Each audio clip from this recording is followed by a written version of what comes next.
Out we go.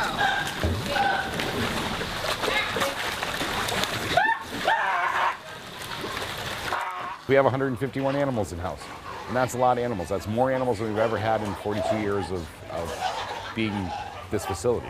We're at capacity. There's no other way to say it. We can't fit any more animals in here.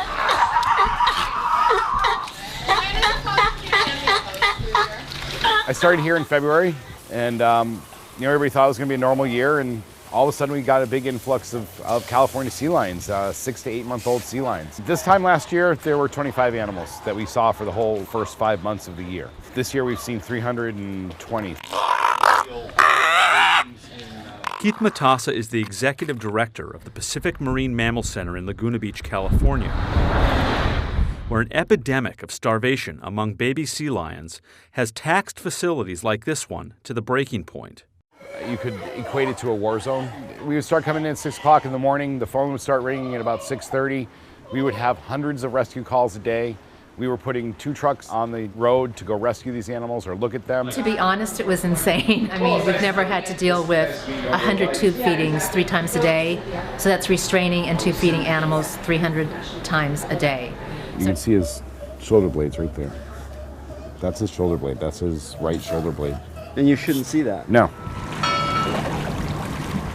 According to wildlife officials, since January, a record 1,300 strandings have taken place along the coastline from Santa Barbara to San Diego. While the strandings have slowed in recent weeks, the center has its hands full trying to rehabilitate hundreds of animals. Scientists are puzzled by what's happening. That's what we're trying to figure out is why. What's going on? Where are the fish? Where did they go? Was there a little mini El Nino, or did something happen with the currents that the fish decided to go deeper or further out? They're not closing the book on any theory. 3 rehabilitation centers, including this one, are dealing with the epidemic.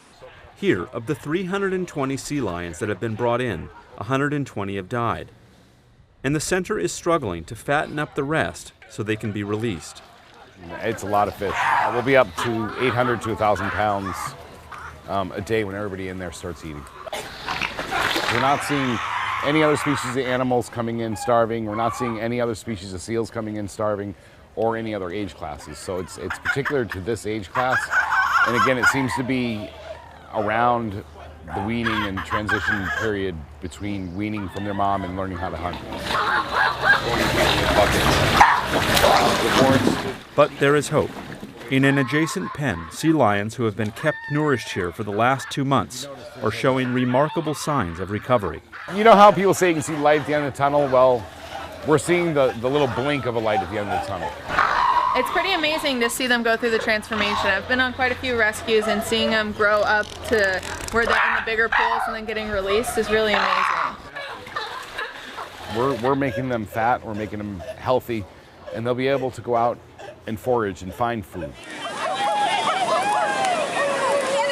Since January, the center has fed and released 52 animals back into the sea. We're giving them the second chance to get back out there, and that's the mission of the Pacific Marine Mammal Center. This is Eric Olson for the New York Times in Laguna Beach, California.